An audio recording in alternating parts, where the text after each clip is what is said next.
যখন কাছে আসবি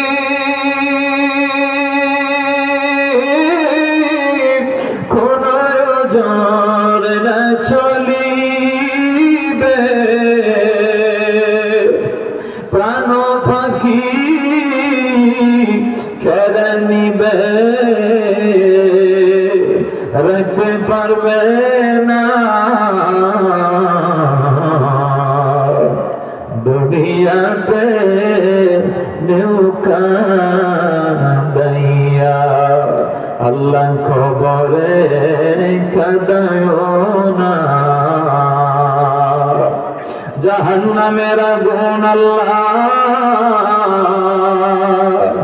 আমি সইতে পারবো না,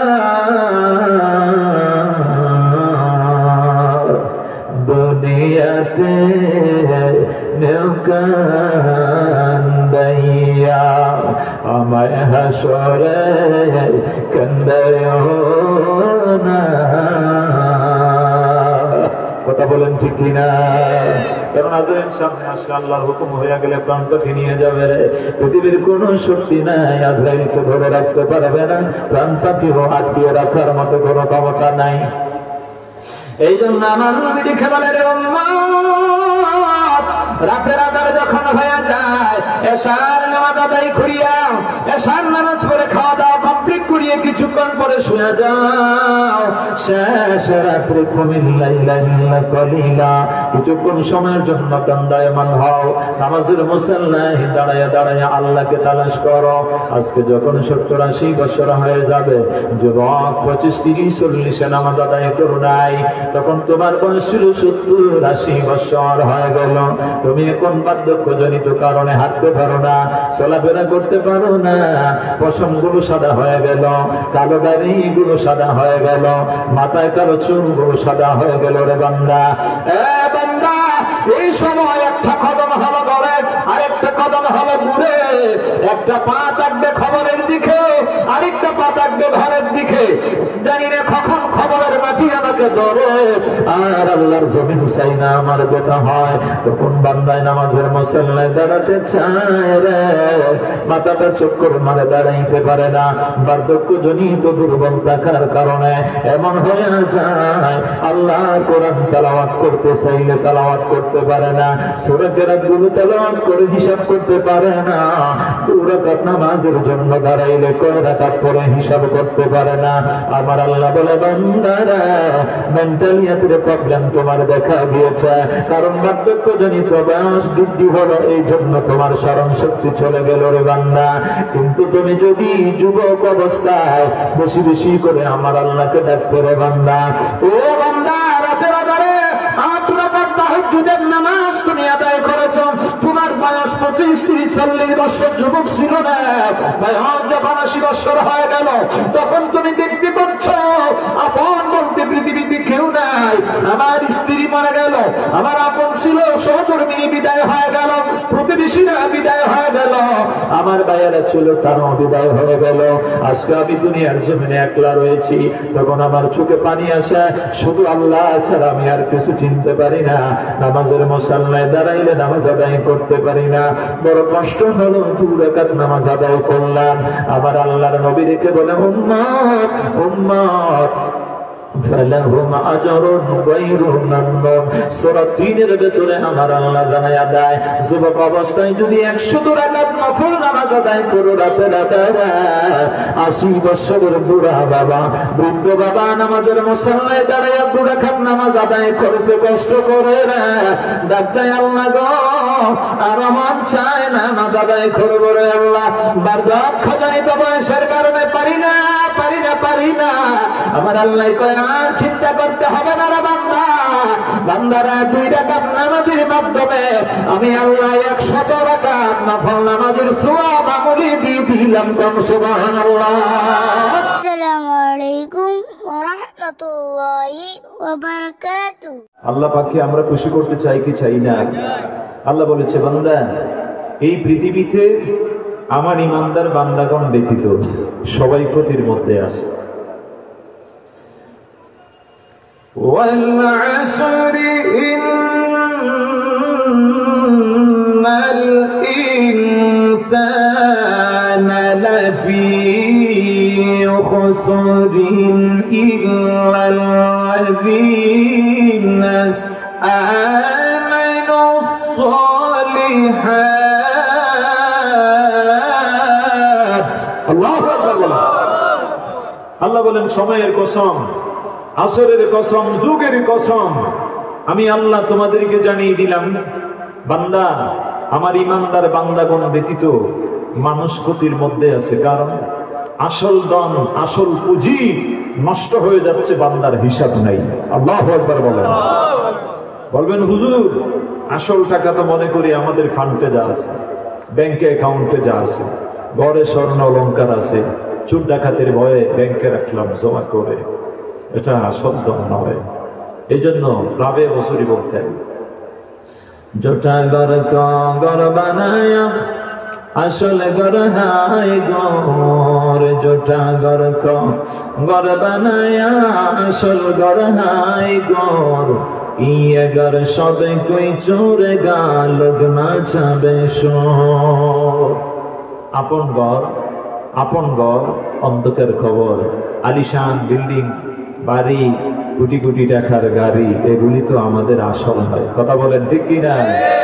কারণ আসল ঘর কোথায়? কবরস্থান। কোথায়? কবরস্থান, অন্ধকার কবর। সেই ঘরের জন্য পুঁজি সঞ্চয় করা দরকার আছে কিনা নাই? হাজিরিন, আমাদেরকে আল্লাহ তাআলা যাকে যত হায়াত দিয়েছেন, কেউ 80 বছর, 90 বছর, কেউ 60-50, আরো আগে দুনিয়া থেকে বিদায় হয়ে যায়। কথা বলেন ঠিক কিনা? আল্লাহ বলে, বান্দা, যেই হায়াত আমি আল্লাহ দিয়েছি, আজকে পর্যন্ত তোমার যে হায়াত আছে, যদি 50, 60, 70 বছর হায়াত পেয়ে থাকো, হিসাব করে দেখো বান্দা, আর কতদিন দুনিয়াতে বাঁচবা। কারণ একটি দিন চলে যাবে, একটি রাত চলে যাবে। মূল দম, মূল পুঁজি, আসল দম আমার আল্লাহ বলে, বান্দা, সেটা হলো আয়ুকাল, জীবনকাল, হায়াত। সুবহানাল্লাহ বলেন। সে আসল পুঁজি থাকতে সময় দিয়ে আল্লাহকে খুশি করার চেষ্টা করো। কথা বলেন ঠিক না? ভালো কাজে আল্লাহ আমাদেরকে রেখেছেন, আল্লাহ শুকর আদায় করি। কথা বলেন ঠিক কিনা? সাথে সাথে আরো শুকর আদায় করি দু জাহানের বাদশা রাহমাতুল লিল আলামিন, হাবিবে কিরদার, শাহনশাহে কাউনাইন, শামসুদ দুহা, বদরুদ দুজা, যিনি হলেন নূরুল খোদা, আল্লাহর নূর। জোরে কোন সুবহানাল্লাহ। সেই নবীজির উম্মত হতে পেরেছে, আমরা খুশি না বেজার? নবীজির মর্যাদা কম না বেশি? আল্লাহ দিয়েছেন, আমরা খুশি না বেজার? নবীজির মর্যাদা মানে শান, রাসালাতের মর্যাদা। নবীজিকে আল্লাহ কেমন পজিশন দিয়েছেন, আপনারা ছোট এই বিজ্ঞাপন লিফলেটে দেখেছেন, শানে রাসালাত।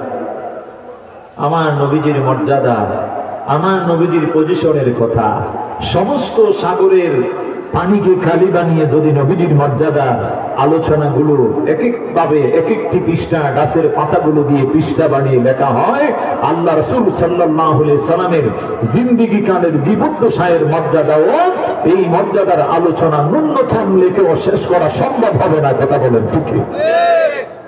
আল্লাহ নবীকে এমন সম্মান দিয়েছেন, এত পজিশন দিয়েছেন, এত মর্যাদা দিয়েছেন। আল্লাহ বলেছেন, ইন্নাল্লাযীনা ইয়াগুদ্দুনা আসওয়াতাহুম ইনদা রাসূলিল্লাহি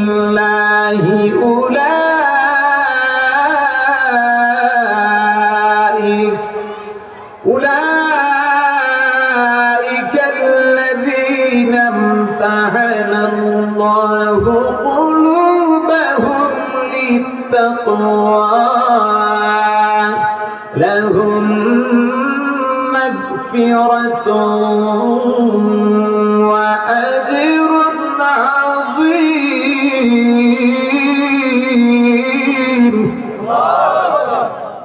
আল্লাহ বলেন মুহাম্মদ সাল্লাল্লাহু আলাইহি সাল্লামকে আমি আল্লাহ কেমন সম্মান দিয়েছি। উম্মতেরা, আমার নবী লিখে বলেন, আমার উম্মতেরা, আল্লাহ পাক আসমানি কিতাবের মধ্যে শ্রেষ্ঠ কিতাব আমি মুহাম্মদুর রাসূলুল্লাহ সাল্লাল্লাহু আলাইহি ওয়াসাল্লামের উপরে নাযিল করেছেন। কাশিফ ইবনে শাহাস নামে একজন নবীজির সাহাবী ছিলেন গো। এই আয়াতে কারিমা গুলো অবতীর্ণ হওয়ার পূর্বে নবীজির দরবারে তিনি জোরে জোরে উচ্চ আওয়াজে কথা বলতেন। তবে তিনি জানতেন না উচ্চ আওয়াজে কথা বললে নবীর দরবারে বেয়াদবি হয়। আমার আল্লাহ ঘোষণা করে দিলেন, মুহাম্মদ আমার বন্ধু গো, সাধারণ মানুষের সামনে মানুষ যেভাবে চেঁচে মেচায় কথা বলে, আপনার দরবারে আপনার সাথে এমন ভাবে বলা যাবে না। বাংলাদেশের প্রধান উপদেষ্টা ডক্টর ইউনূস সাহেবের সামনে যদি একজন শিক্ষিত মানুষ কথা কয়, বিনয়ী ভাবে নম্র ভাবে, দেশের প্রধানমন্ত্রীর সামনে যদি কথা বলে নম্র ভাবে ভদ্রতার সাথে, আল্লাহ কয় আমি আল্লাহ দুজাহানের বাদশাহ যাকে বানিয়ে দিলাম, আমার বন্ধুর সাথে কথা বললে আদবের সাথে বিনয়ের সাথে নম্রতার সাথে কথা বলো।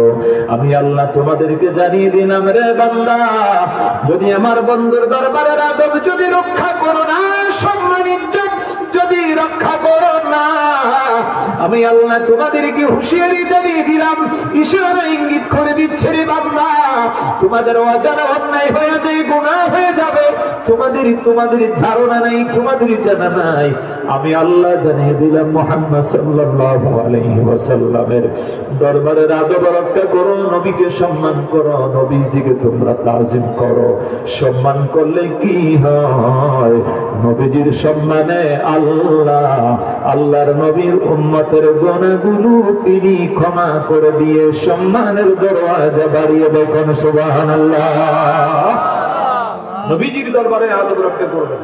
কায়েস ইবনে শাহাস তিনি দেখলেন, ইয়া আইয়ুহাল্লাযীনা আমানু লা তুকদ্দিমু বাইনা ইয়াদাইল্লাহি ওয়া রাসূলিহি ওয়াত্তাকুল্লাহ ইন্নাল্লাহা সামিউন আলীম। আল্লাহ বলেন মুহাম্মদ সাল্লাল্লাহু আলাইহি সাল্লাম ওনার অগ্রগামী হবে না, আল্লাহ এবং রাসূলের অগ্রগামী হবে না। আমার বন্ধু যেখানে উপস্থিত থাকবেন তোমরা উচ্চ স্বরে কথা বলবে না, সেটা বিয়াদবি হবে। মুহাম্মদ সাল্লাল্লাহু আলাইহি সাল্লামের জবানের আওয়াজের চাইতে বড় আওয়াজ করবে না।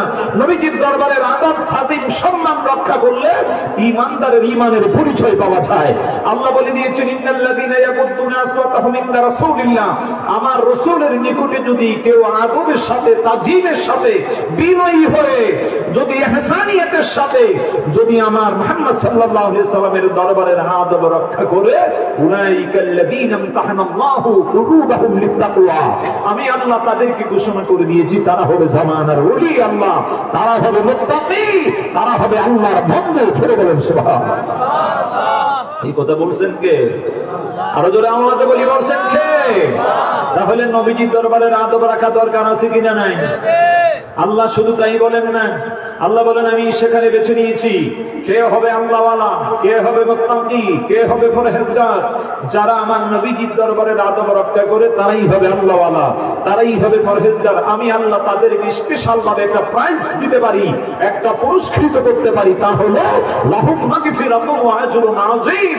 আমার বন্ধুর সম্মানে, আমার বন্ধুর মর্যাদার ইজ্জতে, শানে রাসালাতের ইজ্জতে, সম্মানে, তুফাইলে বরকতে, আমার মুহাম্মদ সাল্লাল্লাহু আলাইহি সাল্লামের উম্মত হিসেবে নবীর সম্মানের কারণে তার জীবনের ওঠা জিন্দেগীর জীবদ্দশায় জীবনকালের সকল গুনাহগুলো আল্লাহ ক্ষমা করে দিলাম। কোন সুবহানাল্লাহ। এই কথাটি কার? আরো বড় করে বলে কার? আল্লাহ আমার নবীকে সম্মান দিয়েছেন।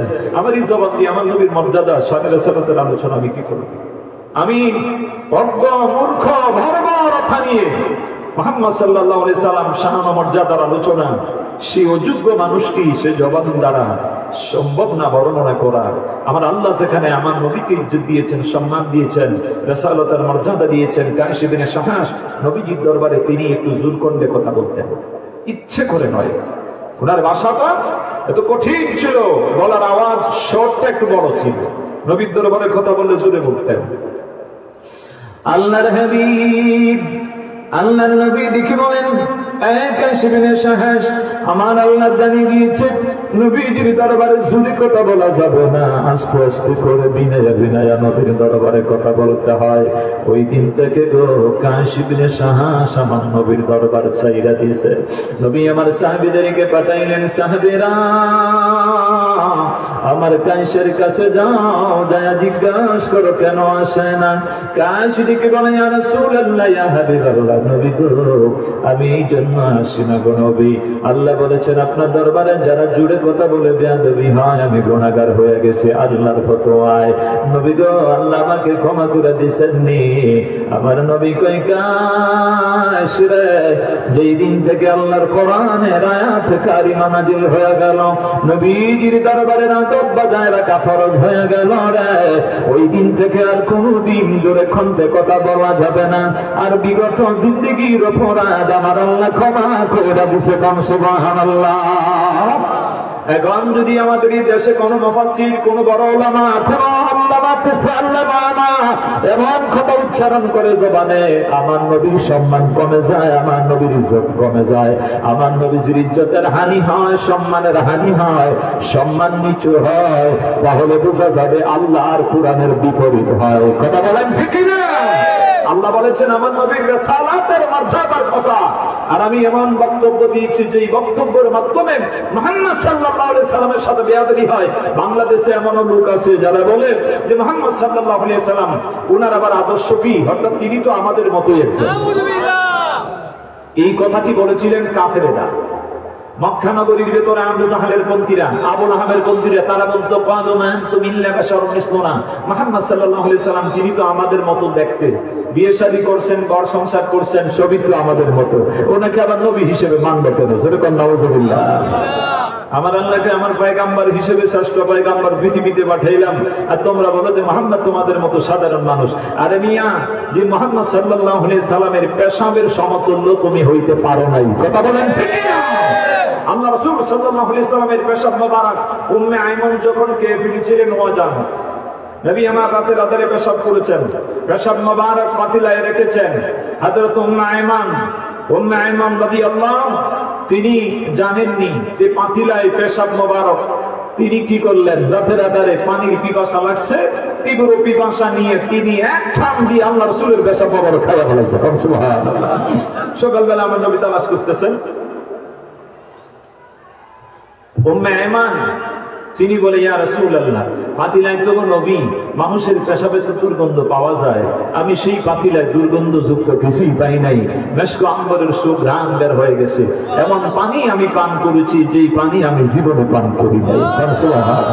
আমার নবীকে ওয়াকালা লান তাসতাকি ওয়া জাওবাতনিকি বাদা ইয়াউমিকি হাদা আবাদা, আমি রাসূলুল্লাহ তোমাকে সনদ দিলাম, সার্টিফিকেট দিলাম, মৃত্যুর আগ পর্যন্ত তোমার পেটে কোনো অসুস্থতা হবে না। সুবহানাল্লাহ।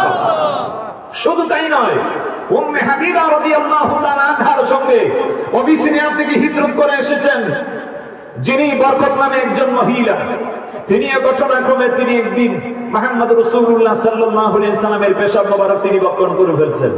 আমার নবী যখন জানতে পারলেন, তখন আমার নবী এই কথা জানার পরে তিনি সাথে সাথে বলে দিলেন, বরকত তুমি কি করেছো? তোমার জন্য আল্লাহ তাআলা জাহান্নাম এখন হারাম করে দিয়েছে। সুবহানাল্লাহ। বলেন যে নবীজির মর্যাদার কথা আমি কি করি? বন্ধুরা আমার, আল্লাহর হাবিব নূরের নবী রাহমাতুল লিল আলামিন নবীজি শরীর মোবারক থেকে বহির্গত হয়ে যাওয়া যা কিছু ছিল দুনিয়ার কোনো কিছুর সঙ্গে তুলনা করা যেতে পারে না। আমার নবী হলেন বেমিসাল নবী, আমার নবী হলেন অতুলনীয় নবী, নবীজির সঙ্গে দুনিয়ার কোনো কিছু তুলনা করা যাবে না। এমত অবস্থায় আল্লামা ইমাম কাজী আয়াত রাহমাতুল্লাহ, আল্লামা ইমাম জরকানি রাহমাতুল্লাহ বর্ণনা করলেন, এই হাদিসটি লিপিবদ্ধ করার পরে আল্লাহ রাসূল সাল্লাল্লাহু আলাইহি ওয়াসাল্লাম ওয়ালাম ইয়ামুর আহাদুম মিনহুম বিগাসলি ফামিন ওয়ালা নাহাহু আন আওদা, ওয়ালাম ইয়ামুর বিগাসলি ফামিন ওয়ালা নাহাহু আন আওদা। আমার নবী কথা বললেন না, এ বরকত তুমি আমার পেশাব বক্ষণ করে ফেলেছ, সুতরাং হারাম জিনিস তোমার জবানে চোখ লেগে গিয়েছে, তোমার লিসানে জিহ্বার মধ্যে তোমার হারাম জিনিস লেগে গিয়েছে, তোমার পেটের ভেতরে খাদ্য নালী দিয়ে হারাম জিনিস চলে গিয়েছে।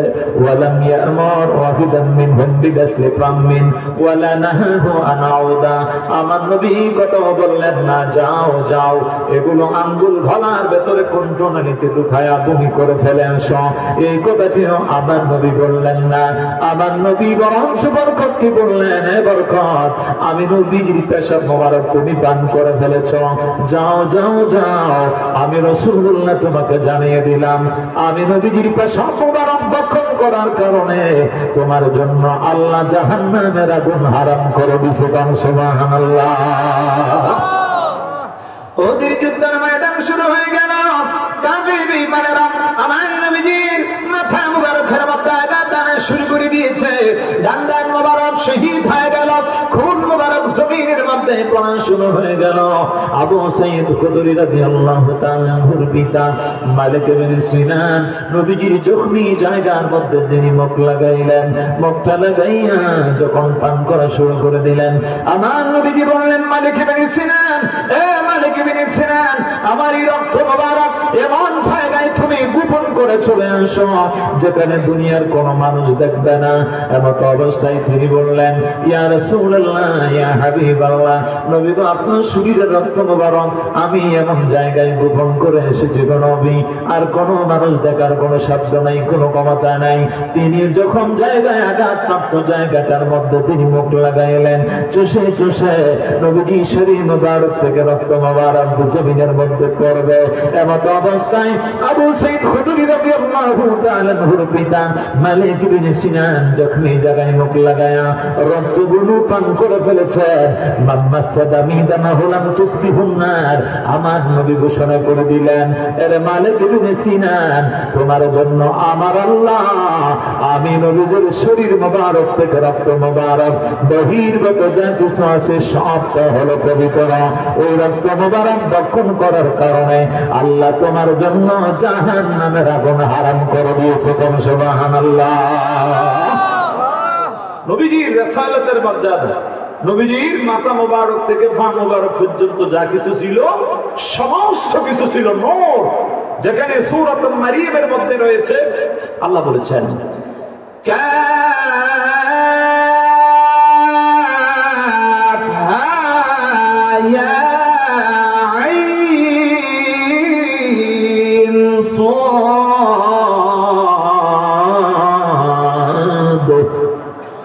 সূরাতুল মারিয়ামের আয়াত কারিমার তাফসীর করতে যাইয়া তাফসীরের রুহুল বায়ানের মধ্যে আল্লামা ইসমাইল হাক্কি বারসুবি রাহমাতুল্লাহ বর্ণনা করেন, আল্লাহ তাআলা মুহাম্মদ সাল্লাল্লাহু আলাইহি ওয়াসাল্লামকে তিনটি সূরত দিয়েছেন, তিনটি আকৃতি দিয়েছেন। একটি আকৃতি হলো সূরতে মালায়েকা, একটা সূরত হলো ফেরেশতাদের সূরত। ফেরেশতারা যে মুহূর্তের ভিতরে আসমানে আসতে পারে, জমিনের মধ্যে থাকতে পারে, আসমানে চলে যায়, জমিনে আসে। আল্লাহর ফেরেশতারা জান্নাতে যেতে পারে, জাহান্নামে যেতে পারে। আমার নবী বলেন, নাহনু মাশিরুল আম্বিয়া আজসাদুনা খাজসাদুল মালায়েকা, ফেরেশতাগণের দিক থেকে নূরানি সূক্ষ্মতার ক্ষেত্রে মুহাম্মদ সাল্লাল্লাহু আলাইহি ওয়াসাল্লাম সহ সকল আম্বিয়া আলাইহিমুস সালাম হলেন নূরের তৈরি। জোরে জোরে বলেন সুবহানাল্লাহ। মুহাম্মদ সাল্লাল্লাহু আলাইহি ওয়াসাল্লাম আপনার নূর মুবারক, সেটা আপনার একটা মর্যাদা। আল্লাহু আকবার বলেন। সূরাতে মালায়েকা, সূরাতে হাকিকি একটা আকৃতি হলো, আল্লাহ বলেন মুহাম্মদ সাল্লাল্লাহু আলাইহি সাল্লামের আকৃতি কেমন হবে সেটা পৃথিবীর মানুষ জানে না, সেটা আমি আল্লাহই জানি। সুবহানাল্লাহ। মা রাআইতু শাইআন হাসানা মিন রাসূলিল্লাহ সাল্লাল্লাহু আলাইহি ওয়াসাল্লাম কান্না শামসা তাজরি ফি ওয়াজহিহি। আল্লাহ রাসূল সাল্লাল্লাহু আলাইহি সাল্লাম কেমন ছিলেন? হযরত আবু হুরায়রা রাদিয়াল্লাহু তাআলা আনহু তিনি বর্ণনা করেন, একটি রাতে আমি মুহাম্মদ সাল্লাল্লাহু আলাইহি সাল্লামের সুন্দর চেহারার দিকে তাকাইলাম, আরেকবার আল্লাহ রাসূল সাল্লাল্লাহু আলাইহি সাল্লামের সুন্দর চেহারার দিকে, আরেকবার আকাশের ছাদের দিকে তাকাই। সুবহানাল্লাহ। জাবির বিন সামুরা একটা হাদিসে বলেছেন যে মুহাম্মদ সাল্লাল্লাহু আলাইহি সাল্লামের নজর একবার সুন্দর চেহারার দিকে, আরেকবার চাঁদের দিকে।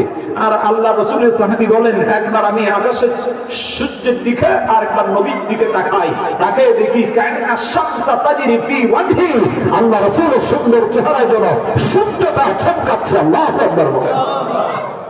নবী গো, আপনি কেমন নবী জানতে চাই? আমার নবী বলে, সাধারণ মানুষেরা আমাকে চিনতে পারে না, সুরতে হাকিকি আমার মূল আকৃতি কি হবে, আমার সুরত কি হবে, আমার রূপ কি হবে, সেটা আল্লাহই ভালো জানেন। যেরকম সুবহানাল্লাহ।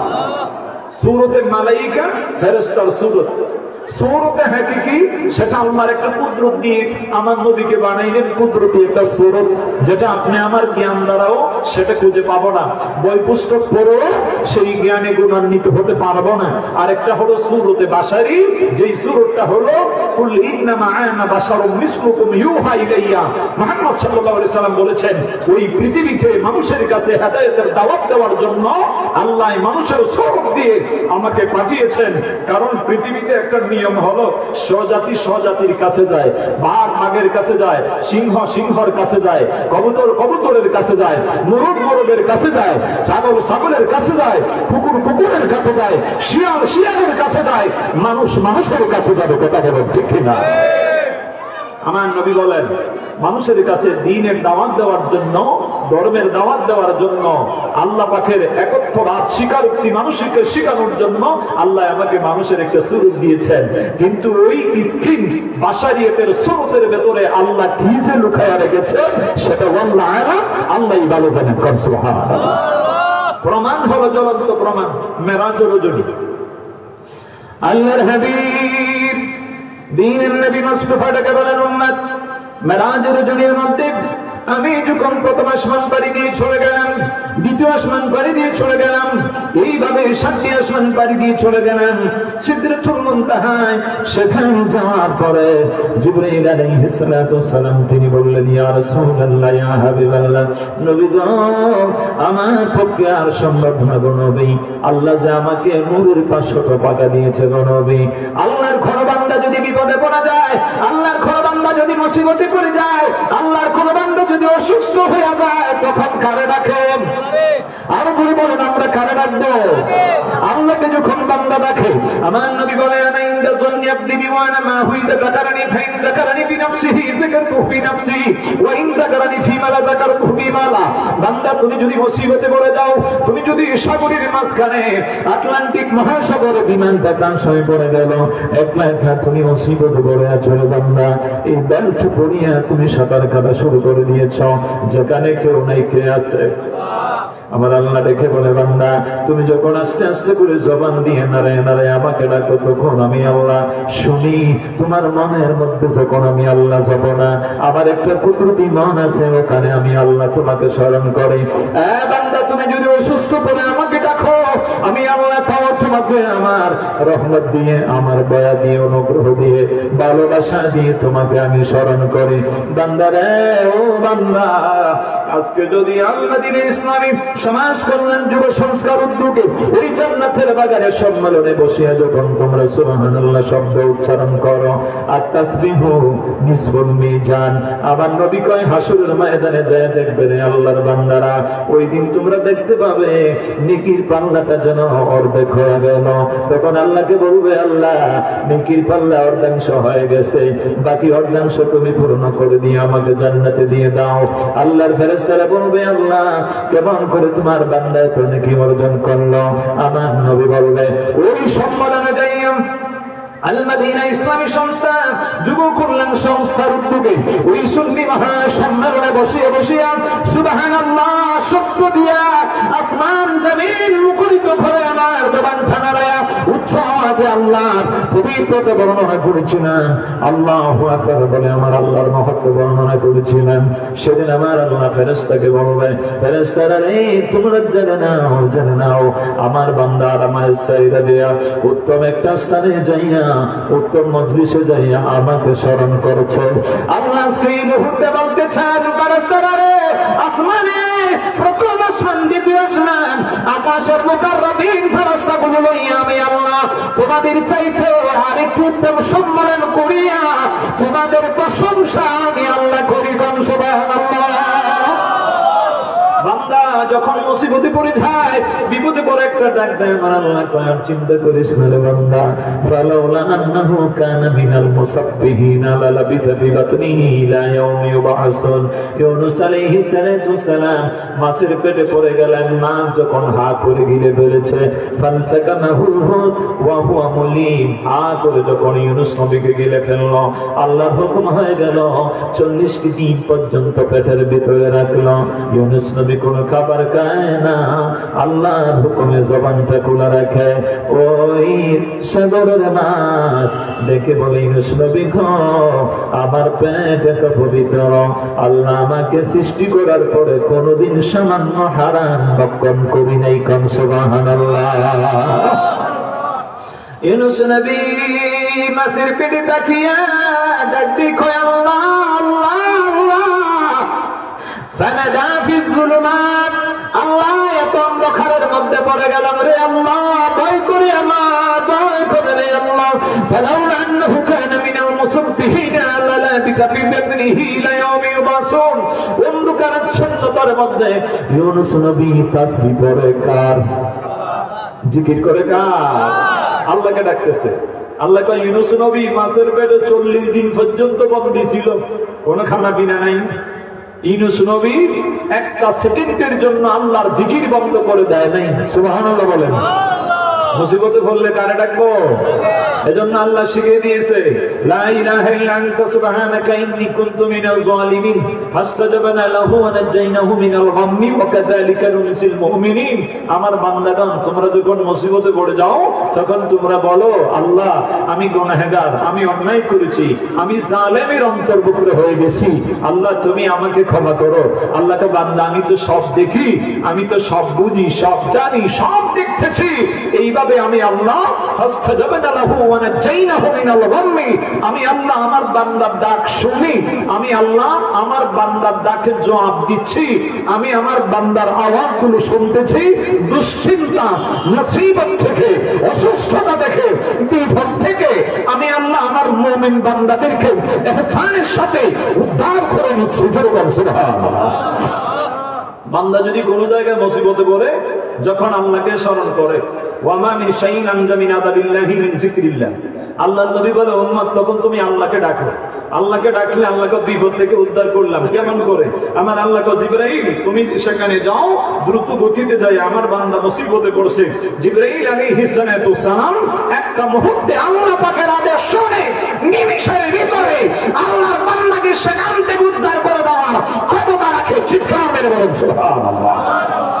জিবরাইল একটা সেকেন্ড সময় লাগে না 7 আসমান পাড়ি দিতে, আবার জমিনে আসতে। আল্লাহু আকবার বলেন।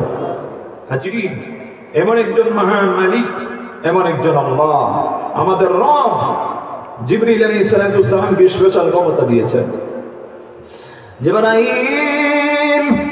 জিবরাইল দেখে বলে, ইয়া রাসূলুল্লাহ, আল্লাহ আমাকে তো স্পেশাল পাওয়ার মর্যাদা দিয়েছেন গো নবী, কিন্তু নবী গো, শানে রাসালাত নবীর মর্যাদা আমাকে দেন নাই।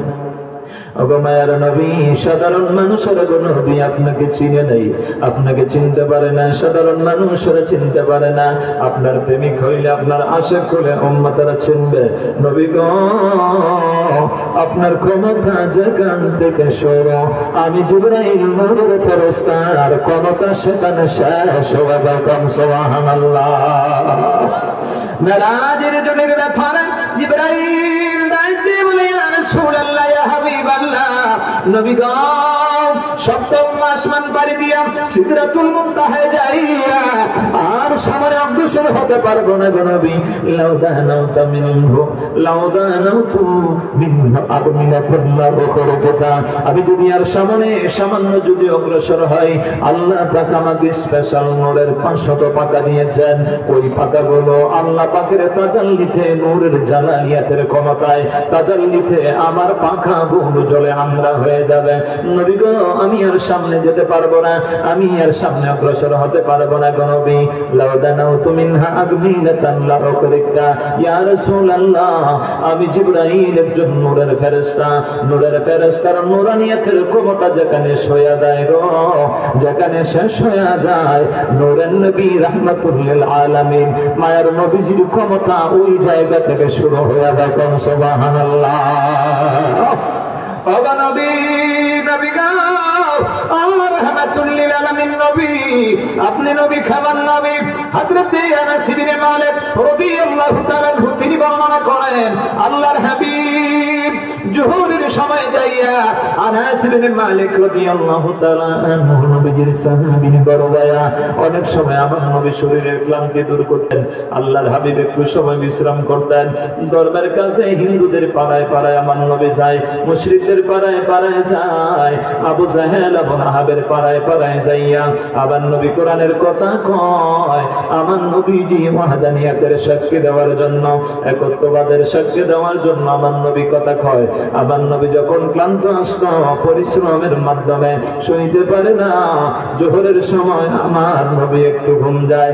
এমত অবস্থায় উম্মে সুলাইমান হযরত আনাস ইবনে মালিক রাদিয়াল্লাহু তাআলা আনহু আম্মা দেখেছে আমার নবী ঘুমিয়ে যায় রে।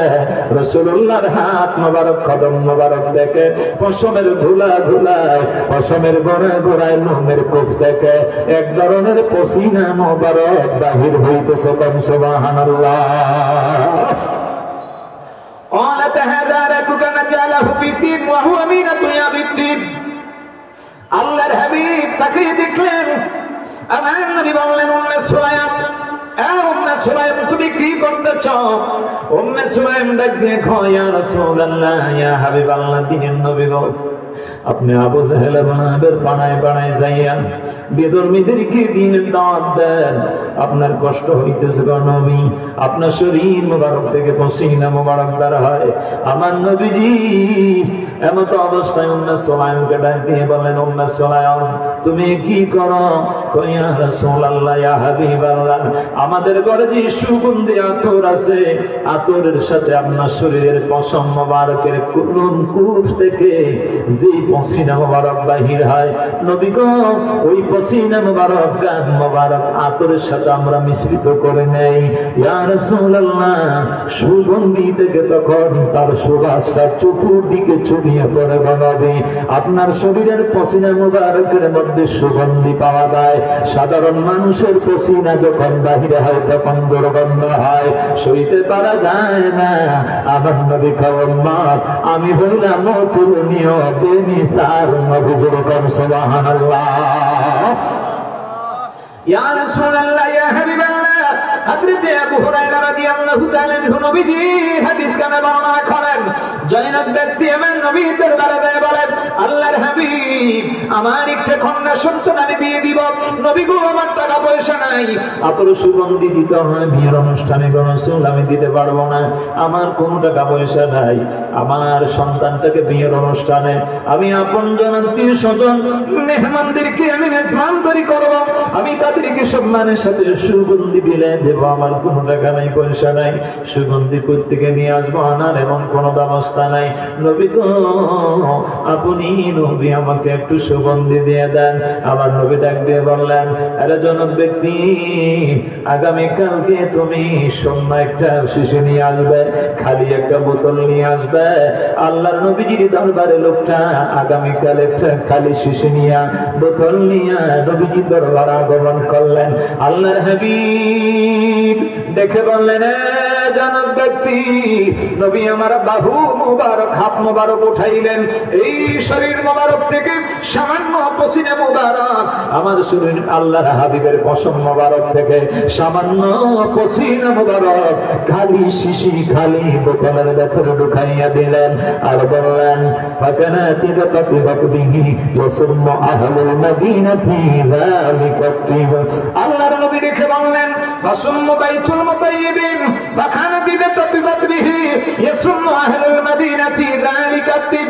ফাসুম্মু বাইতুল মুতাইয়িবিন, আমি নবী তোমাকে জানিয়ে দিলাম, এ যুবক ব্যক্তি, যেদিন তোমার কন্যা সন্তানের বিয়ের অনুষ্ঠান শুরু হয়ে যাবে, ওই দিন তোমার কন্যা সন্তানকে বলবে, মহিলারা যখন সেখানে আগমন করে, তোমাদের বোনেরা যখন আগমন করবে, তখন যেন তাদেরকে সুগন্ধিটা বিলাইয়া দেয়, যেন সুগন্ধিটা আতরের মতো সবাইকে যেন বিলাইয়া দেয়। আল্লাহ রাসূল সাল্লাল্লাহু আলাইহি ওয়াসাল্লাম বললেন, মদিনা শরীফের ভেতরে, মদিনা শরীফের ভেতরে ফাসুম্মু বাইতুল মুতাইয়িবিন, ওই জায়গার জাহান্নাম, ওই জায়গায় একটা ঘর, যেই ঘরে ওই মহিলা বসবাস করেছে, যেই ঘরের মালিক আল্লাহর বান্দা মানুষকে যখন ওই সুগন্ধি দেয়, সুগন্ধি কোনো দোকান মার্কেটের সুগন্ধি ছিল না, আল্লাহ রাসূল সাল্লাল্লাহু আলাইহি ওয়াসাল্লামের শরীর মোবারকের সুগন্ধি মোবারক ছিল, পসিনা মোবারক ছিল। ওই ঘরের পাশে আসলে সুবাস যেন ছড়িয়ে পড়ে, ওই সুগন্ধের সুবাসটা যেন চতুর্দিকে জড়িয়ে পড়ে। এই জন্য আমার নবী বললেন, ফাসাল্লু বাইতুল মুতাইয়িবিন, মদিনা শরীফের ভেতরে ওই ঘরের নাম হয়ে গেল সুবাসিতের ঘর, সুগন্ধির ঘর। কান সুবহানাল্লাহ। আল্লাহ রাসূল সাল্লাল্লাহু আলাইহি সাল্লাম মায়ের নবী, তিনি কেমন নবী ছিলেন? নবীজির শরীর মোবারক থেকে পেশাব মোবারক, পায়খানা মোবারক, যা কিছু বাহির হইছে, দাম মোবারক, সব ছিল মোবারক এবং বরকতের উৎস। আল্লাহু আকবার বলেন। রাসূল করিম সাল্লাল্লাহু আলাইহি সাল্লামের মর্যাদার আলোচনা আমি কি করব? আমি যদি ঘুমিয়ে যাই, তখন মাঝে মধ্যে শয়তান মহিলা সুরত নিয়ে আসে। কথা বলেন ঠিক কি না যুবকেরা? এই জন্য রাতের আধারে ঘুমানোর সময় ওযু বানাবেন, আয়াতুল কুরসি পাঠ করবেন, যাতে করে শয়তান না আসতে পারে। শয়তান কয়, আমি আয়াতুল কুরসি তেলাওয়াতকারী বান্দাদেরকে ভয় করি।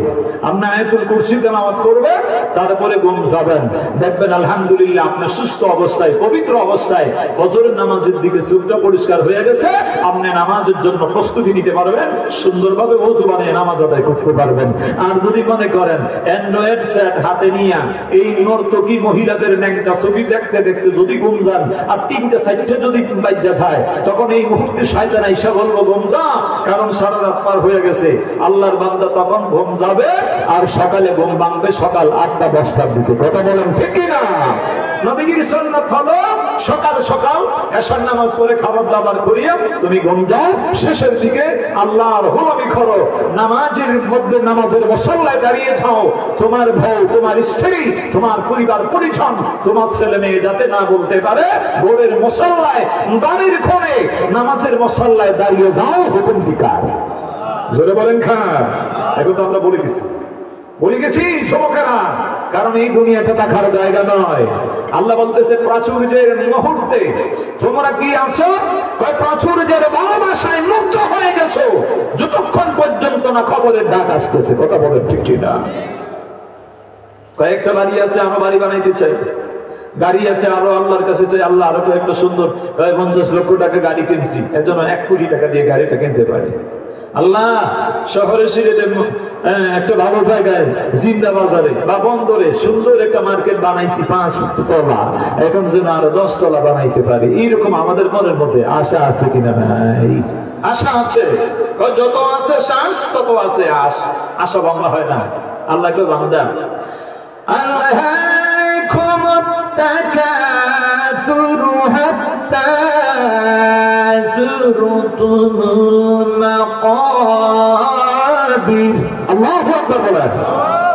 আল্লাহ বলেন, তুমি কি প্রাচুর্যের ভালোবাসায় মহাচ্ছন্ন হয়ে গেছো, যতক্ষণ পর্যন্ত না খবরের টাকা এসে গেছে।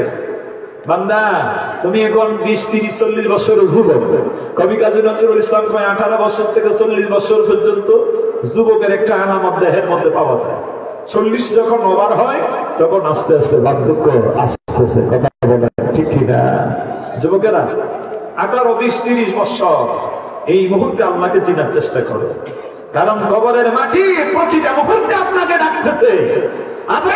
প্রত্যেকটা দিন তোমার সাথে আমার সাক্ষাৎ হয়, যখন আল্লাহর হুকুম হবে প্রাণ পাখি নিয়ে যাব। কথা বলেন ঠিক কিনা? সাক্ষাৎ হয় কিন্তু নিতে পারি না, হুকুম নাই, হুকুম নাই। তবে যখন হুকুম আসবে তখন নিয়ে যাব। ওই দিন আজরাইল দেখে বলে, আল্লাহ আমাকে স্পেশাল এমন একটা পাওয়ার দিয়েছেন, ক্ষমতা দিয়েছেন। ওই গুঠা কুলকায়নাতের পৃথিবীর যত মানুষ আছে, সমস্ত মানুষ যেন আমার সামনে একটা প্লেটের মধ্যে যদি কয়েক জাতের খাবার থাকে, এই খাবারের অনুপাত ওই তুলনায় আমি আজরাইলের সামনে যেরকম সুবহানাল্লাহ। এই জন্য আমি আজরাইল একটা মুহূর্তে বাংলাদেশে যেমন একজনের রুহু দিতে পারি, আমেরিকাতেও নিতে পারি, সমস্ত পৃথিবীতে দিতে পারি, কারণ আমি আজরাইলের চোখের সামনে। আল্লাহু আকবার বলেন। আজরাইলকে আমি সবাইকে দেখতেছি প্রত্যেক দিন, কিন্তু প্রাণ পাখি নিয়ে যাওয়ার হুকুম এখনো হয় নাই। কাজেই প্রস্তুতি নিতে হবে। কবরের ডাক জানি না কার জন্য কখন এসে যায়। যখন সামনে আজরাইল মালাকুল মউত এসে যাবে, সেই দিন আর বাঁচার কোনো সুযোগ থাকবে না। রশি দিয়ে জিঞ্জিল দিয়ে যদি শক্ত করে অথবা লোহার কেল্লা বানিয়ে সেখানে যদি মা বাবা চায় ছেলেকে রেখে দিতে, কিন্তু আটকে রাখা সম্ভব হবে। আজরাইল যখন কাছে আসবি,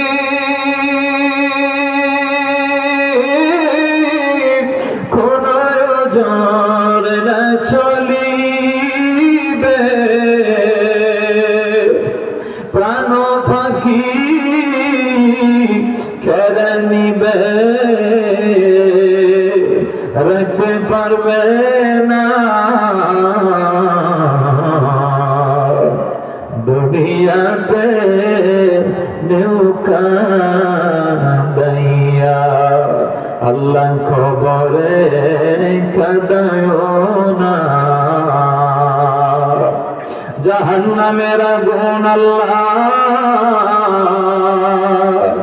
আমি সইতে পারবো না,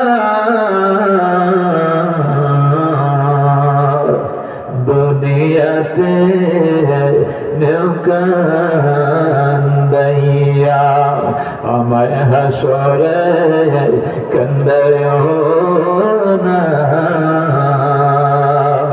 কথা বলেন ঠিক কিনা? কারণ আজরাইল সামনে আসলে আল্লাহর হুকুম হয়ে গেলে প্রাণটাকে নিয়ে যাবে রে। পৃথিবীর কোন শক্তি নাই আজরাইলকে ধরে রাখতে পারবে না, প্রাণ পাখিও আটকিয়ে রাখার মতো কোনো ক্ষমতা নাই। এই জন্য আমার নবী লিখে বলে, রে উম্মত, রাতের আধার যখন হয়ে যায়, এশার নামাজ আদায় করিয়া, এশার নামাজ পড়ে খাওয়া দাওয়া কমপ্লিট করিয়ে কিছুক্ষণ পরে শুয়ে যাও। শেষ রাত্রে কুমিল্লাইলা কলিলা, কিছুক্ষণ সময়ের জন্য দণ্ডায়মান হও, নামাজের মুসাল্লায় দাঁড়ায়া দাঁড়ায়া আল্লাহকে তালাশ করো। আজকে যখন 70-80 বছর হয়ে যাবে, যুবক 25-30-40 নামাজ আদায় করো নাই, তখন তোমার বয়স ছিল 70-80 বছর হয়ে গেল। তুমি এখন বার্ধক্যজনিত কারণে হাঁটতে পারো না, চলাফেরা করতে পারো না, পশমগুলো সাদা হয়ে গেল, কালো দাড়িগুলো সাদা হয়ে গেল, মাথায় কালো চুলগুলো সাদা হয়ে গেল। রে বান্দা, বান্দা, এই সময় একটা কদম হলো ধরে, আরেকটা কদম হলো দূরে, একটা পা থাকবে খবরের দিকে, আরেকটা পা থাকবে ঘরের দিকে। জানি না কখন খবরের মাটি আমাকে ধরে আর আল্লাহর জমিন চাই না আমার যেটা হয়। তখন বান্দায় নামাজের মুসাল্লায় দাঁড়াতে চায় রে, মাথাটা চক্কর মারে দাঁড়াইতে পারে না, বার্ধক্যজনিত দুর্বল থাকার কারণে এমন হয়ে যায় আল্লাহর কোরআন তেলাওয়াত করতে চাইলে তেলাওয়াত করতে পারে না, সূরা কেরাতগুলো তেলাওয়াত করে হিসাব করতে পারে না, 2 রাকাত নামাজের জন্য দাঁড়াইলে কয় রাকাত পরে হিসাব করতে পারে না। আমার আল্লাহ বলে, বান্দারা, মেন্টালিয়াতের প্রবলেম তোমার দেখা গিয়েছে, কারণ বার্ধক্যজনিত বয়স বৃদ্ধি হলো, এই জন্য তোমার স্মরণ শক্তি চলে গেল রে বান্দা। কিন্তু তুমি যদি যুবক অবস্থায় বেশি বেশি করে আমার আল্লাহকে ডাকতে রে বান্দা, ও বান্দা, রাতের আধারে 8 রাকাত তাহাজ্জুদের নামাজ তুমি আদায় করেছো, তোমার বয়স 25-30-40 বছর যুবক ছিল না, বয়স যখন 80 বছর হয়ে গেল, তখন তুমি দেখতে পাচ্ছ আপন বলতে পৃথিবীতে কেউ নাই। আমার স্ত্রী মারা গেল, আমার আপন ছিল সহধর্মিনী বিদায় হয়ে গেল, প্রতিবেশীরা বিদায় হয়ে গেল, আমার ভাইয়েরা ছিল তারাও বিদায় হয়ে গেল। আজকে আমি দুনিয়ার জমিনে একলা রয়েছি, তখন আমার চোখে পানি আসে, শুধু আল্লাহ ছাড়া আমি আর কিছু চিনতে পারি না। নামাজের মুসাল্লায় দাঁড়াইলে নামাজ আদায় করতে পারি না, বড় কষ্ট হলো, 2 রাকাত নামাজ আদায় করলাম।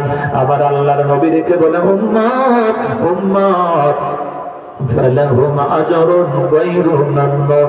সূরা 3 এর ভিতরে আমার আল্লাহ জানায়া দেয়, যুবক অবস্থায় যদি 100 রাকাত নফল নামাজ আদায় করো রাতের আধারে, 80 বছরের বুড়া বাবা, বৃদ্ধ বাবা নামাজের মুসাল্লায় দাঁড়ায়া 2 রাকাত নামাজ আদায় করেছে কষ্ট করে না, ডাক দেয়, আল্লাহ গো, আর মন চায় না নামাজ আদায় করবো রে আল্লাহ, বার্ধক্যজনিত বয়সের কারণে পারি না, পারি না, পারি না।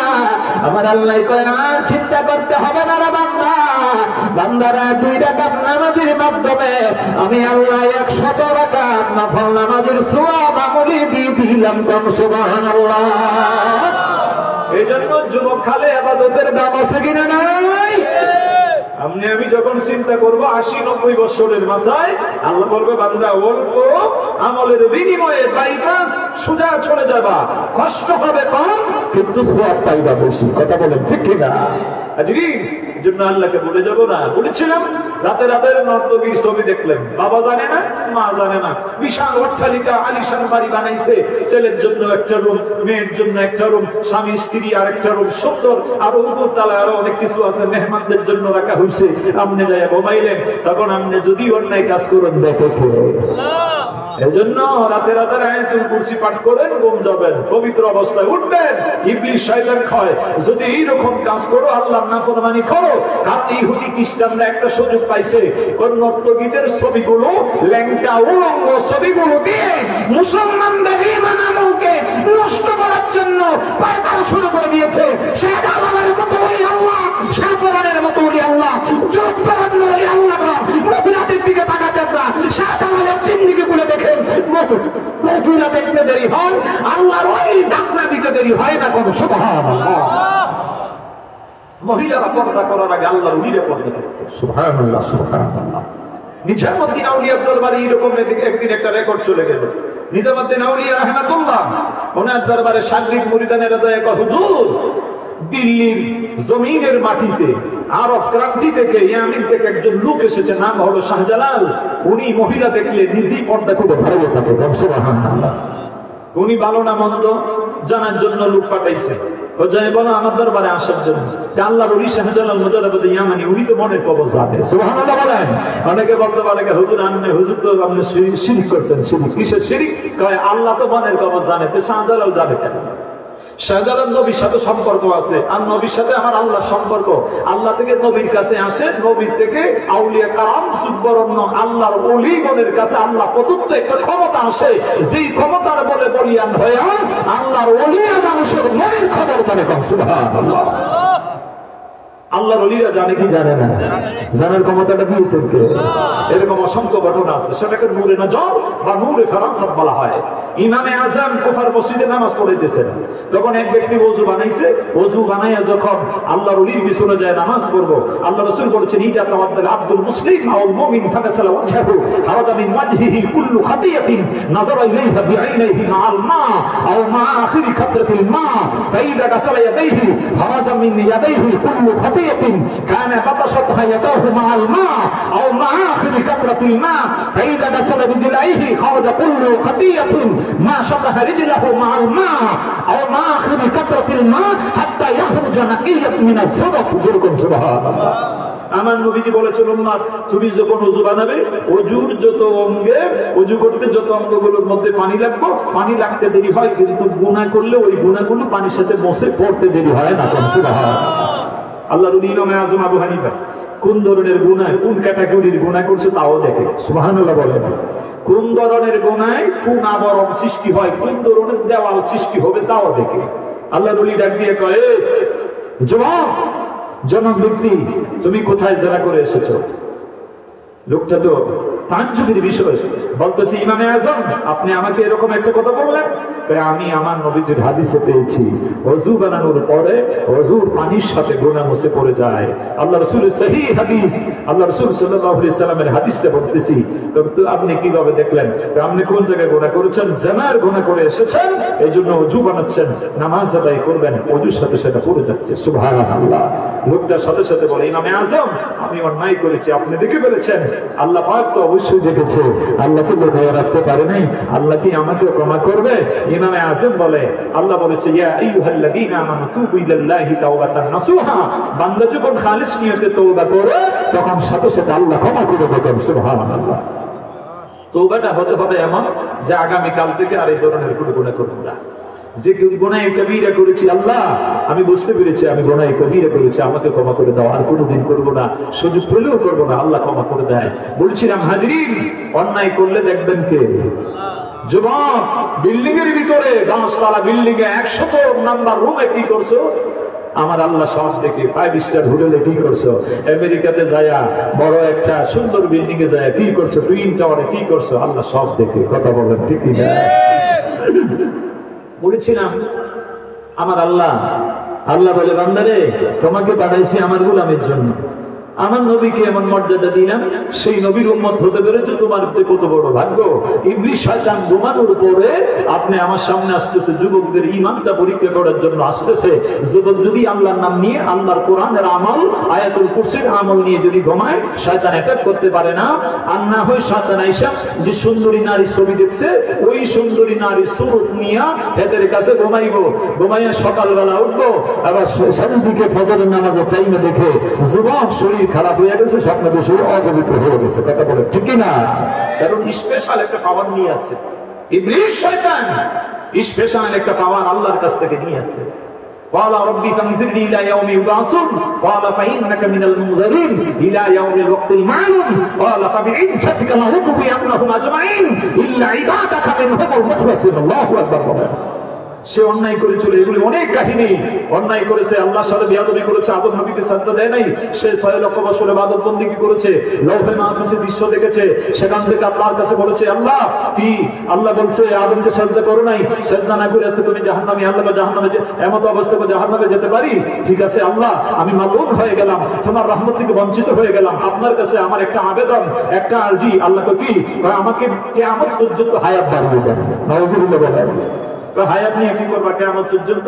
কবনি আদমের পিছনে লাগতে থাকো, হেতেরে গুনার কাজ করে জাহান্নামে নিয়ে যাব, নামাজ নষ্ট করে বেনামাজি বানাইয়া বেরোজগার বানাইয়া দুজকের আগুনে আমার সাথে নিয়ে জ্বালাবো। নাউজুবিল্লাহ বলেন। আল্লাহ তাই হায়াত দিলাম, হায়াত লম্বা করে দিয়ে দিলাম। তখন সাথে সাথে বলে আল্লাহ আপনার ইজ্জতের কসম করে বললাম, আদম সন্তানদেরকে গুনার কাজ করাবো, হেতেদেরকে বেনামাজি বানাবো। এমন ভাবে রাতের আধারে আসছে সুন্দরী একটা মহিলা সুরত নিয়ে, সকালবেলা ঘুম থেকে ফজরের নামাজ আদায় করবো, সুরত সাদিকের টাইমে আল্লাহর বান্দা থেকে শরীর খারাপ, এখন মাঘ মাসে সেটি কি করবো? আরে এখন তো কষ্ট হইব, নামাজ আদায় করলে গোসল দিতেই হইব, তারপরে আবার নামাজ পড়তাম কষ্ট হইব, তখন বান্দা নামাজ কাজা করে ফেলাইছে। শয়তান কি কামটা করছে? নামাজ খাতা করে নিয়েছে। এক ওয়াক্ত কাজা নামাজের কারণে আল্লাহর বান্দা হাজার হাজার বছর পর্যন্ত জাহান্নামের আগুনে জ্বলবে। কি কাম করছে? আল্লাহর বান্দা, আল্লাহর ওলি, আল্লাহর দুষ্টদেরকে ভয় করে, যারা আল্লাহর গোলামি করে, কোরআনের আমল, হাদিসের আমল, নবীর আদর্শে আদর্শবান হয়ে যায়, আল্লাহর বন্ধুই আল্লাহ হয়। ইবলিস শয়তান বলে ইল্লা ইবাদাকা মিনহুমুল মুখলাসিন, এক নিষ্ঠবান বান্দাকে ধোঁকা দিতে পারি না। ওরা সবসময় আল্লাহর জিকির করে, আমি আল্লাহর জিকির করে নেওয়া না বলে আল্লাহদেরকে, নবী সিদ্দিকদেরকে আমি ইবলিস ভয় করেছি। তাদের বলেন সুবহানাল্লাহ। ইবলিস এত বড় পামান নেওয়ার পরে ভয় করে। বুঝছেন আমার নবীর মর্যাদা, শানে রিসালাত। বন্ধুরা আমার, হযরতে আব্দুল্লাহ ইবনে আব্বাস রাদিয়াল্লাহু তাআলা আনহু তিনি কানা হাদিসের মধ্যে বললেন, এর যুবকের মানুষেরা, মাহতালান নবিয়্যু কাদ্দুন ওয়া ইন্নামাল ইহতালাম মিনাশ শাইতান। আমার নবী দেখে বলে, রে আমার উম্মতেরা, রাতের আধারে তোমার যদি স্বপ্ন দুষ হয়ে যায়, শীতকে ভয় করে তুমি গোসল দিলে না, নামাজ আদায় করো না, এই স্বপ্ন দুষটা কার কারণে হয় জানুনি? মাহতালানা নবিয়্যু কাদ্দুন ওয়া ইন্নামাল ইহতালাম মিনাশ শাইতান। শয়তানের কারণে স্বপ্ন দোষ হয়ে থাকে রে বান্দা। ওই শয়তান সুন্দরী রমণীর সুরত নিয়া, অথবা তুমি থাকো লন্ডন, ইউরোপের মাটিতে, মিডিল ইস্টের মাটিতে, তোমার পরিবার পরিজন বাংলাদেশে, রাতের আধারে দেখে স্বপ্নে যেন আপন স্ত্রী পাশে দেখে যায়, সকালবেলা দেখে কেউ নাই, বিদেশের জমিনে প্রবাসে থাকে। আল্লাহর বান্দা রে, আল্লাহর বান্দা, সাধারণ মানুষের কাছে ইবলিস শয়তান সুন্দরী রমণীর সুরত নিয়া, যার মধ্যে আমল পাওয়া যায় না, আল্লাহর কোরআনের আমল নাই, নবীদের হাদিসের আমল নাই, ওই সকল মানুষের কাছে শয়তান যায় ধোঁকা দিতে পারে, নামাজকে নষ্ট করে দিতে পারে। আল্লাহর ওলিরা রাতের আধারে নর্তকীর ছবি দেখে না, নর্তকীদের ছবিগুলো তাদের চোখের আমার সামনে নিতে চায় না। আল্লাহর বান্দাদেরকে এই জন্য শয়তান ভয় পায়। আবার নবী কয়, উম্মতেরা রে, কোন আম্বিয়া আলাইহিমুস সালামকে শয়তান ধোঁকা দিতে পারে না, কারণ নবীগণদের স্বপ্ন দোষ হয় নাই, এই কারণে নবীদেরকে শয়তান ওই চোখে ধোঁকা দিতে পারে না। কোন সুবহানাল্লাহ। আমি মুহাম্মদ রাসূলুল্লাহ সাল্লাল্লাহু আলাইহি ওয়াসাল্লাম মায়ান নবীজি লিখে বললেন নবীগণদের স্বপ্ন দোষ এই জন্য হয় নাই, কারণ স্বপ্ন দোষ হবে শয়তানের কারণে। আমার নবী কেমন নবী ছিলেন গো, আল্লাহর নবীর যৌবনকালের জিন্দেগি করে দেখেন। আমার বন্ধুরা, আল্লাহ কয় বান্দা আমি তোমাকে হায়াত দিলাম রে বান্দা, সাথে তোমাকে সুস্থ সবল একজন সুঠাম দেহের অধিকারী সুন্দর পুরুষ বানাইয়া দিলাম।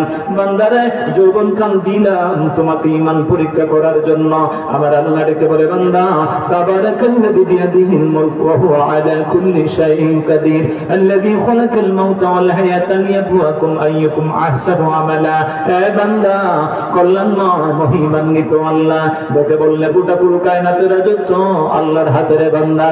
যত মানুষ পৃথিবীতে পাঠাইলাম, যত দিনের হায়াত নির্ধারণ কইরা দিলাম, সে আমার বান্দাকে ঈমান পরীক্ষার জন্য, আমলগুলো পরীক্ষা করার জন্য। কম সুবহানাল্লাহ।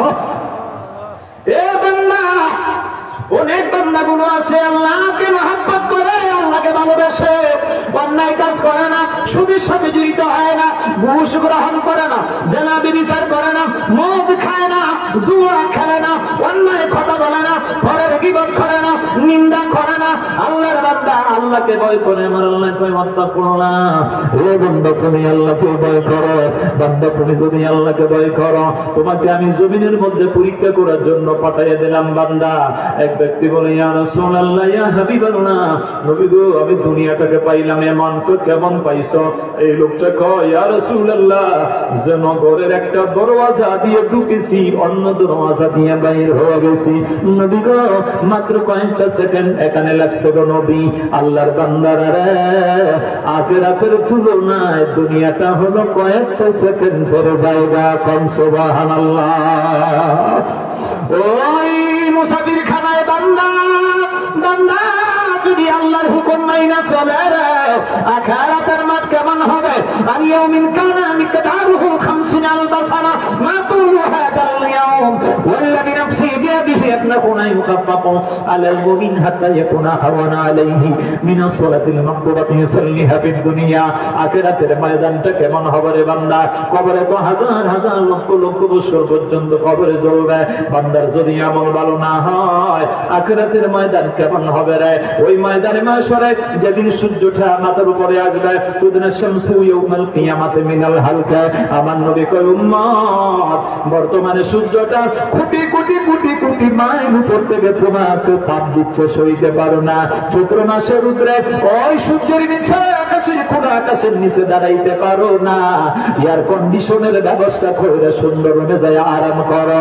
বান্দারে ওই দিন সূর্যটা মাথা থেকে 2.5 ইঞ্চি থেকে 3 ইঞ্চি উপরে থাকবে রে বান্দা। ওই ময়দানে 50,000 বছর পর্যন্ত দাঁড়িয়ে থাকবে। ইয়া রাসূলুল্লাহ ইয়া হাবিবাল্লাহ, আল্লাহর নবী বলেন ওই দিনের হবে একদিন, দুনিয়ার হবে 1000 বছরের সমান। এখন দুনিয়ার হিসেবে কোটি কোটি কোটি কোটি হাজার বছর ময়দানে মাশরে দাঁড়াইতে হবে। ইমানদারেরা রে, ও ইমানদারেরা, ওই ময়দানে আপনার কেমন কষ্ট হবে? ইমানদার নামাজি, ইমানদার আল্লাহওয়ালা, ইমানদার আল্লাহওয়ালা, ইমানদার আল্লাহকে পছন্দ করে আল্লাহর হুকুম মানিয়ে চলে। ইমানদার বলবে নবী, নবী গো এক ওয়াক্ত ফরজ নামাজ আদায় করতে যতটুকু সময় আমি অনুভব করেছি, হাসরের ময়দানে আমার কাছে এতটুকু সময় অনুভব হলো। আমার নবী কয় তুমি শান্তিতে আছো, এর ভিতরে 50,000 বছর পার হয়ে গেছে। কম সুবহানাল্লাহ। বন্ধুরা, আল্লাহর হাবিব ডেকে বলেন এই উম্মত, উম্মতেরা উম্মত, আমি নবী কেমন? নবীর সাথে সামান্য বেয়াদবি করা যাবে না। বেয়াদবি করলে তোমার ঈমান থাকবে না। আল্লাহ বলে ঈমান পরীক্ষা করার জন্য এ যুবক ওয়াশাকুন্না শাফিবাতাতিল্লাহ, যৌবন দিয়েছে আল্লাহ, যুবতী তোমাকে যৌবন দিয়েছে আল্লাহ। মন চাইবে জানা করার কিন্তু করিস না, নামাজে দাঁড়ায়া যা। ইন্নাস সালাতা তানহা আনিল ফাহশাই ওয়াল মুনকার। আমার আল্লাহ কয় নামাজি মানুষ জানা বিচার করতে পারে না, নামাজি মানুষ মিথ্যা কথা বলতে পারে না, নামাজি মানুষ সুদ গ্রহণ করতে পারে না, নামাজি মানুষ ঘুষ গ্রহণ করতে পারে না, নামাজি মানুষ মদ খেতে পারে না। আল্লাহ নবী দেখে বলে রে উম্মত, আরে উম্মত আমি নবী তোমাকে জানিয়ে দিলাম, তোমাকে যৌবন দিয়েছেন আল্লাহ ঈমান পরীক্ষা করার জন্য, তোমার আমলটা পরীক্ষা করার জন্য। আমি নবী কেমন ছিলাম, তারপরে শয়তান আমাকে সুবহান লাগাইতে পারে না। কোন সুবহানাল্লাহ। সাফওয়ান বিন সুলাইমান। সাফওয়ান বিন সুলাইমান এখানে হাদিস বর্ণনা করতেছেন, একদিন আমার নবীর জন্য কিছু খাবার নিয়ে আসছেন, বেহেশত থেকে খাবার নিয়ে আসছেন। আল্লাহ নবী ফাউতিতু কুওয়াতা 40 রাজুলান মিন আহলিল জান্নাতি ফিল জিমা, নবীজি খাবার খাইছেন।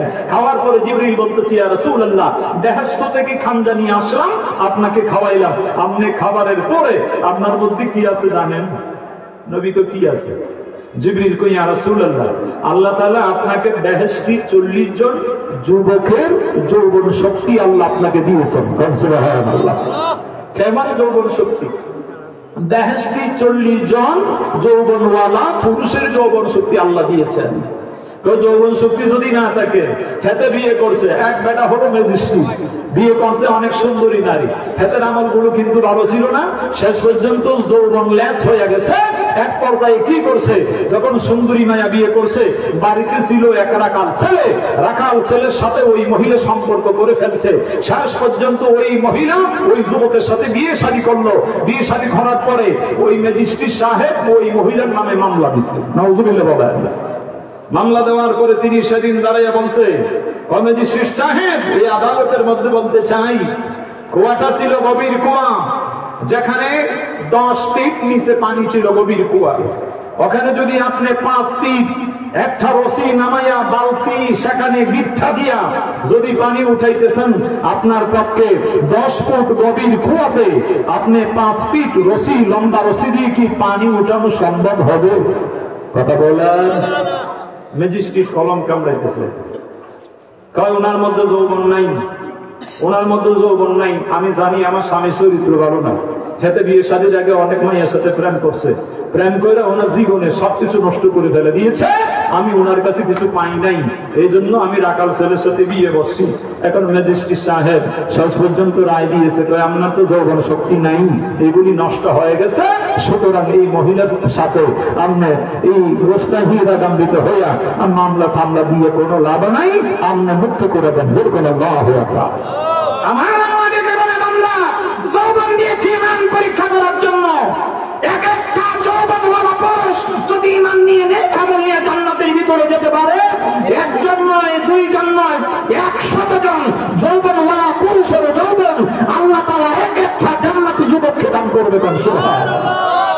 এজন্য আমার নবী বলেছে, জান্নাতের ভিতরে এক একটা যুবক, এক একটা জান্নাতি যুবক 100 করে সুন্দরী নারী পাবে। অন্য বর্ণনায় এসেছে 70টা হুর করে দেব। সুবহানাল্লাহ। যৌবন আল্লাহ এতটুকু দিয়েছে, ওই দুনিয়াতে 100 জন যুবকের যে যৌবন আল্লাহ দিয়েছে, যৌবন শক্তি, এই যৌবন শক্তি আল্লাহ পাক এই ক্ষমতাটা দিয়ে দিবেন একটা বেহেশতি পুরুষকে। এবার জিবরিল আলাইহিস সালাম কয়, নবী গো, আপনাকে আল্লাহ তাআলা যে খাবারটা জান্নাতি খাবার দিয়েছে, এই খাবারের মাধ্যমে আপনার দেহের মধ্যে 40,000 যৌবনওয়ালা পুরুষের যৌবন শক্তি আল্লাহ দিয়েছে। সুবহানাল্লাহ। তারপর আমার নবী রাত করে নাই, আমার নবী অন্যায় কাজ করে নাই, আমার নবী মহিলার দিক থেকে আমার নবী চোখ উঠায় চায় নাই। নবীর চরিত্র কেমন? আর তুমি বলো আমার নবী দোষে গুণে ভরা, রক্তে মাংসে ভরা, সাধারণ মানুষের মতো পাইছো নিয়া, এখানে ঈমান নাই, ঈমান নাই। আমার নবীজির দেহ মোবারক থেকে যা কিছু বহির্গত সব ছিল পবিত্র। আমার রাসূল করিম সাল্লাল্লাহু আলাইহি সাল্লাম আল্লাহর পক্ষ থেকে তিনি নূরের নবী, রাহমাতুল লিল আলামিন, মায়ার নবীকে আল্লাহ এমন ক্ষমতা দিয়েছিলেন, নবী করিম সাল্লাল্লাহু আলাইহি সাল্লামের সামান্য চুল মোবারকের বদৌলতে খালিদ বিন ওয়ালিদ সাইফান মিন সুয়ুফিল্লাহ ওয়াকাত পেয়েছে। সুবহানাল্লাহ। বন্ধুরা আমার, খালিদ বিন ওয়ালিদ জাবাল ইবনে লাহমা গোত্রের বিরুদ্ধে শাম দেশে একটা যুদ্ধের ময়দানে তিনি চলে গেলেন। আমার ভাই, জাবাল ইবনে লাহমা গোত্রের বিরুদ্ধে যুদ্ধের ময়দানে আল্লাহর বান্দা যখন চলে যায়, এমন অবস্থা শুরু হয়ে গেল, মুসলমান সৈনিকেরা রুমির প্রধান কর্মকর্তাকে হত্যা করে ফেলে। সবাই একসাথে এমন ভাবে আক্রমণ শুরু করেছে। খালিদ বিন ওয়ালিদ দেখে বলে, মনে হয় এই দুনিয়া আজকে হায়াত শেষ, আর মনে হয় জাবাল ইবনে লাহমা গোত্রের বিরুদ্ধে যুদ্ধের ময়দান থেকে ফিরে যাব না। আমার জলকর সাইফুল মিন সুয়ুফিল্লাহ, আল্লাহ পাকের তলোয়ারের মধ্যে একটা তলোয়ার আমি খালিদ বিন ওয়ালিদ, এই লকব মারা হয়েছিল তোরে মুছে যাবে। চোখের পানি সারা খান্দা আমার আমার নবী মদিনা থেকে সমস্ত কবর রাখে রে, মদিনার কামলিওয়ালা নবী তখন ডাক দিয়ে খায়। তখন মুসলমানদের সেনাপতি ছিল আবু ওবায়দা, রাতের আধারে স্বপ্নে দেখতেছে গো আবু ওবায়দাকে আমার নবী ডাক দিয়ে কয়, আবু ওবায়দা রে, আবু ওবায়দা, আমার খালেদ বিন সামনে সে বিপদে পড়ে গেছে, সৈন্যগুলো নিয়া দ্রুত গতিতে দৌড়ে যাও, আমার খালেদ বিন ওয়ালিদকে সাহায্য করো, কোন সুবহানাল্লাহ। খালেদ বিন ওয়ালিদ যুদ্ধের ময়দানে হারিয়ে যাবে রে, এমন অবস্থা শুরু হয়ে গেল। গভীর রাতে আবু ওবায়দা মুসলমানদের সেনাপতি গো, যুদ্ধে যাওয়ার জন্য ঘন্টা বাজায় ভাই। মুসলমান সৈনিকেরা সবাই রাতের আধারে রেডি হয়ে গেল, যুদ্ধের ময়দানে চলে যাবে। খালেদ বিন ওয়ালিদের স্ত্রী উম্মে তামিম লাফ দিয়ে উঠে গেলেন, কি ব্যাপার? যুদ্ধ ঘোষণা, যুদ্ধে যাওয়ার জন্য ঘোষণা হয়ে গেল। আবু ওবায়দা কেন এই কথা বললেন, তার কারণ কি জানতে চাই। ঘরের মধ্যে তাকে দেখে দেয় খালেদ বিন ওয়ালিদ যুদ্ধের ময়দানে যাইয়া যেই পাগড়ি ব্যবহার করে, ওই পাগড়িটি আজকে বুলকনে গড়ে রেখে গেল। দেরি করে না, উম্মে তামিম খালেদ বিন ওয়ালিদের স্ত্রী একটা গোড়ায় উঠিয়া ঠক ঠক ঠক ঠক মারিয়া সামনে অগ্রসর হইতেছে, কোন সুবহানাল্লাহ। আবু ওবায়দা কয় ডাক দিয়ে, কিও কমান্ডারের কথা কি মানবেন না? কার ঘোড়ার আওয়াজে শব্দ শোনা যায়? কার এত বড় সাহস আমি আবু ওবায়দার সামনে দিয়ে যাচ্ছে? আবু ওবায়দা রাদিয়াল্লাহু তাআলা আনহু সামনে পিছনে শত শত মুসলমান সৈনিকেরা রওনা দিচ্ছে, সামনে বুড়ার টক টক টক টক আওয়াজ শোনা যায়। উম্মে তামিম ডাক দিয়ে বলছে, আবু ওবায়দা, আমি উম্মে তামিম। তুমি কেন এত গভীর রাত? কয়, আপনি যখন যুদ্ধে যাওয়ার জন্য ঘোষণা করছেন, আমি মনে মনে ভাবছি সামদেশে আমার স্বামী বিপদে পড়ে গেছে, কারণ আজকে ঘরে পাগড়ি মুবারক রেখে গেছে। স্বামী যতদিন পাগড়ি মাথায় নিয়ে যুদ্ধ করে, কসম আল্লাহর কোনোদিন হারতে পারে না, কোন সুবহানাল্লাহ। উম্মে তামিম যেই মাত্র যুদ্ধ শুরু হয়ে গেল, রবিদের প্রধান কর্মকর্তা যখন মারা গেল, কাফেরের গোষ্ঠীরা মুসলমানদের উপরে এক জাফে জনজাফি করল, এক জাফে জনজাফি পড়ে। এবার খালিদ বিন ওয়ালিদ দিশেহারা হয়ে যাবে। হঠাৎ করে দেখে মুসলমান সৈন্যদের দলেরা পিছন দিকে আসতেছে, কে যেন যুদ্ধের মাঝখানে আল্লাহু আকবার আল্লাহু আকবার বলে ধ্বনি দিচ্ছে। খালিদ বিন ওয়ালিদ এবার পিছন দিকে দেখায় দেখে আদরিষ্ট উম্মে তামিমের কণ্ঠ পাওয়া যায়। বুকে যেন সাহস আসলো রে, মনে হয় আমার স্ত্রী আমার পাগড়ি